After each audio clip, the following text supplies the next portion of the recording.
Thank you. You are in contact with people on the ground inside Iran? As much as possible in the last. A lot of people are ready to step in. There's a counterpart outside that in a sort of hybrid system can help one another in that process. And I think the important thing is to be able to protect their identities to the very end so they're not prematurely exposed, which is why it's not so obvious that we can ask them to, show up and not be immediately endangered. So we have to be very careful about that.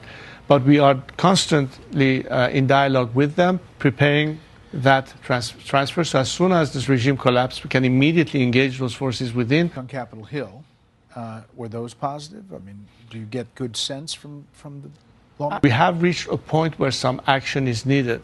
Regardless of what the executive branch wants to do, the legislative side has to be in support of anything that can empower a nation, because at the end of the day, it's about empowerment. And there was criticism that we, as the U.S., didn't do enough to help on the ground.